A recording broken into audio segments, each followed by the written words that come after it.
All right, real talk for a second. If you're coming from somewhere like Colorado, New York, or California, $500,000 probably gets you a condo, maybe a parking space if you're lucky. But Richmond, it just doesn't play by those same rules.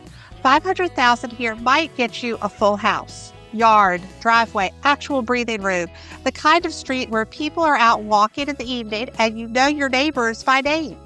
And then as you start moving up, $1 million, $2 million, $5 million, now you're looking at everything from historic homes in the city to larger properties tucked along River Road to houses that honestly would cost 2 or 3 times as much in bigger cities. So in this video, I want to walk you through what those price points actually look like here. Not just the homes, but the lifestyle that comes with each one. Because that's really where Richmond starts to feel different. And depending on where you land, it can completely change how you experience the city. Let me paint you a quick picture. This happens all the time. I had a couple come down from New York for a weekend of showings. First house we walk into was out in Midlothian. Quiet street, backyard, people out and about. Just a solid everyday neighborhood. They walk into the kitchen, look around and pause. And one of them goes, "Wait, this is really $500,000?" And I just kind of smiled because yeah, that's usually the moment. Because where they came from, that same budget looked completely different. Less space, different setup, totally different feel. And I say this as someone who grew up here. Richmond has always been a little different at how far your money goes. But over the last few years, more people are starting to notice it. Budgets stretch differently here. And more importantly, the lifestyle shifts depending on where you buy. And once you start looking around the $500,000 range, you start to see why so many relocation buyers are landing right there. So let's start there. All right, this is where most people start. That $500,000 range is kind of the entry point for a lot of relocation buyers coming into Richmond. And here's the thing that catches people off guard right away. $500,000 here still goes pretty far. At this price point, you're usually looking at homes with multiple bedrooms, functional layouts, outdoor space, and often access to community amenities like trails, pools, or common areas. A lot of these homes are in areas like Midlothian, Moseley, Mechanicsville, Ashland, Glen Allen, and Short Pump, places that tend to offer a mix of space, convenience, and newer housing options. And just to give you some context, a large portion of homes in the Richmond metro fall roughly between $400,000 and $800,000. So this price point isn't the exception. It's actually where a lot of the market lives. Another thing buyers notice pretty quickly, even though these neighborhoods feel a little more spread out, you're still usually about 20 to 25 minutes from downtown Richmond. So you can go into the city for dinner, events, or just to explore, and then come back to a quieter setting at the end of the day. That balance is a big reason people choose this area. Now, zooming out for a second, Richmond has added around 70,000 jobs over the past decade, and thousands of new residents have moved into the region recently, many from higher cost areas. So, when people land here, this price point often becomes the sweet spot. But here's where it gets interesting, because in Richmond, price doesn't just change the house. It can completely change the lifestyle. Here's the part that catches a lot of people off guard once they spend a little time here. People come to Richmond thinking about the house and end up choosing it because of the lifestyle, because Richmond sits in this really interesting middle ground. It's big enough that there's always something going on, restaurants, events, things to do. But it's not so big that everyday life feels complicated. And that's a bigger deal than people expect. Most days here just feel manageable. You're not planning your entire day around traffic. You're not blocking off 2 hours just to meet someone for dinner. Getting around is pretty straightforward, and that changes your routine in a way people really notice once they're here. On a typical day, you might start your morning grabbing coffee, somewhere in the city maybe. Head over to the James River for a walk, or just to get outside for a bit, and then meet friends later in the evening in a completely different part of town. And none of that feels like a big production. That kind of flexibility is a big part of the appeal. The region has added tens of thousands of jobs across industries like healthcare, finance, logistics, and tech. Others are coming because they now have the option to live somewhere that feels a little more balanced, and Richmond tends to check a lot of those boxes. It's a metro area of just over 1 million people, so there's enough here to keep things interesting, but it still feels accessible. You've got established neighborhoods, a strong local food scene, and outdoor space that's actually built into the city, not something you have to drive an hour to get to. And I think that's what stands out most to people when they visit. The places you actually spend time, restaurants, parks, trails, neighborhoods, are usually within 10 or 15 minutes of each other. So your day flows a little easier. You're not rushing as much. You're not coordinating as much. It just feels simpler. Quick question for you. If you were moving here, would you rather be closer to the city and the river or have a little more space and a quieter area? Drop that in the comments. I'm always curious how people think about that. Now, this is where things start to shift a bit. If the 500,000 range in the suburbs is mostly about space and convenience, this side of the market is about something completely different. This is where you start seeing Richmond's personality come through. And one thing I always like to point out, especially as someone who grew up here, history isn't just in a few neighborhoods in Richmond. It's really layered across the entire area. You'll see it in the city with the older row houses and architecture, but then you go out toward Shore Pump and you'll still find things like this old schoolhouse right here behind me. Head to Eastern Henrico or Charles City and you're near historic battlefields. And even out in Midlothian, you've got areas tied to some of the country's earliest coal mining. So no matter where you land, there's usually some kind of story tied to the area. And that really shows up when you start looking at homes closer to the city. At around the same price point, but closer to the city, you're stepping into some of Richmond's historic neighborhoods. And the trade-off is pretty straightforward. You're usually giving up some space in exchange for location, walkability, and character. Think areas like the Fan, the Museum District, and parts of Churchill. These are the neighborhoods with older homes, many built 80 to well over 100 years ago. Brick row homes, front porches close to the sidewalk, and streets where there's a steady level of activity throughout the day. People walking dogs, heading out for coffee, meeting friends a few blocks away. It's a different kind of daily experience. Now, in this price range around $500,000, you're typically not looking at a large home. Most properties fall somewhere around 1,600 to maybe 2,200 square feet, and depending on the specific block and condition, you might be looking at something that's been partially updated or still has some work to do. Fully renovated homes in these neighborhoods often push higher, sometimes into the 600,000, 700,000, and up from there. So buyers coming in around 500,000 are usually making a conscious decision. Less space, but a more walkable, connected lifestyle. And for a lot of people, that's exactly what they want, because here the value isn't just inside the house, it's what's right outside your front door. One of the biggest things people notice when they move to Richmond is how different your day-to-day life can feel depending on where you live. And you really see it in the small, everyday moments. A large majority of Richmond's population growth over the past few years has come from people moving here, which means every day new buyers are making this exact decision. What versions of Richmond fits me best?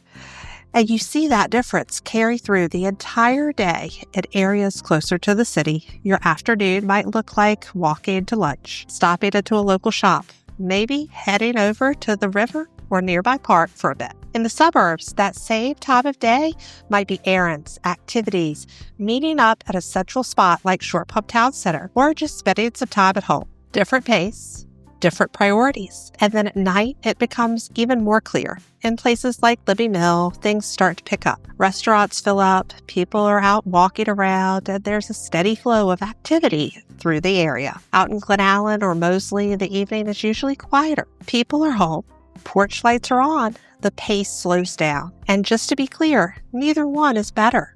They're just different ways of living. A large share of relocation buyers end up in surrounding counties like Henrico and Chesterfield, partly because that's where a lot of newer housing is. At the same time, areas closer to the city continue to attract buyers who want that more connected, walkable environment. Once you cross into the $1 million range in Richmond, things start to shift, but not always in the way people expect, because luxury here looks a little different than what you might see in larger cities.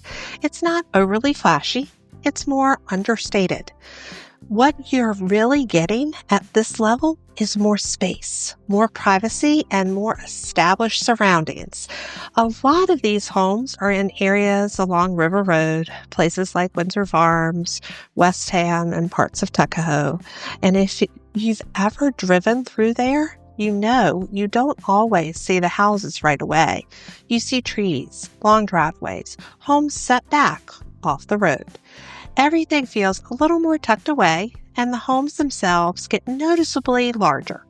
It's pretty common to see properties in that 4,000 to 6,000 square foot range, often on larger lots with mature landscaping and layouts that feel more traditional. These aren't brand new neighborhoods in most cases. A lot of them have been established for decades, which is part of what gives them that consistent, settled feel. Now, from a pricing standpoint, once you're in the range, you're clearly at the top end of the Richmond market.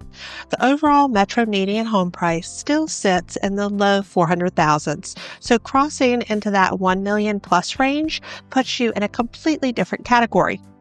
And depending on the property and location, homes here can move into the $1.5 million to $3 million range, especially along the River Road corridor and in Short Pump.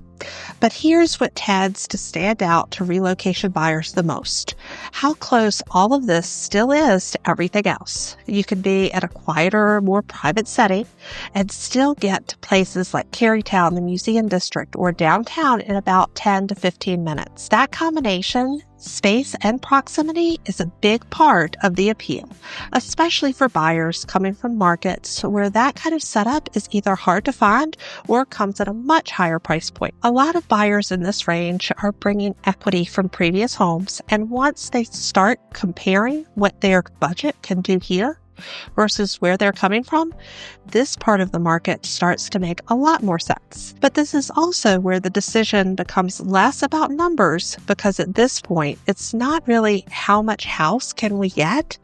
It becomes, where do we actually want to live and how do we want to feel day to day? Do you want to be closer in with more activity around you, or do you want more space and privacy? Do you want something in between? Because one of the things Richmond does really well is give you multiple ways to live at this level, all within the same metro. Once you get into the $5 million range and above in Richmond, you're looking at a very small part of the market. This isn't something most buyers ever come across unless they're specifically looking for it. And a big reason for that is these homes tend to stay pretty private. They're not always highly visible from the road, and a lot of them sit on larger parcels of land set back behind trees, long driveways, or gated entrances. Even people who have lived in Richmond for years may not realize how many of these properties are actually out there. A lot of these homes are located along the River Road corridor, near areas like Windsor Farms, West Ham, and around the University of Richmond, or farther out in Goochland and Powhatan counties and some of the other areas. Places where the lot sizes allow for a little more separation while still being close to the city. And once you step into this range, the scale changes pretty quickly. It's not unusual to see homes in the 7,000 to 10,000 square foot range, often sitting on multiple acres, sometimes 2, 5, even 10 acres, depending on the property. You'll see features like guest houses, extensive outdoor spaces, long private drives. But again, it's usually done in a way that feels more tucked away than on display. Privacy becomes a major part of what people are buying at this level. And the way these homes sell is different too. You're not always seeing multiple offers in the first weekend.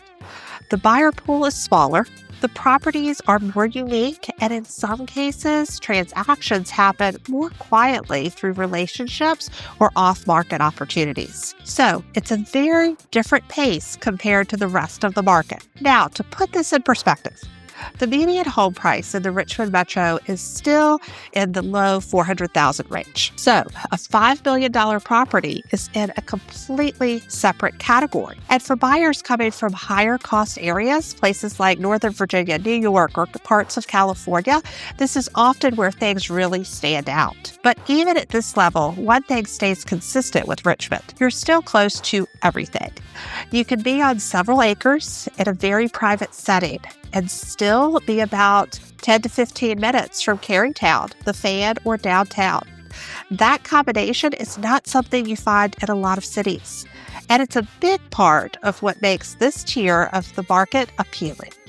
Now, to be clear, this is a very small slice of the Richmond real estate market. Most buyers moving here are landing somewhere between $400,000 and $1 million, where the majority of the inventory sits. But seeing this level of the market helps put everything else into perspective.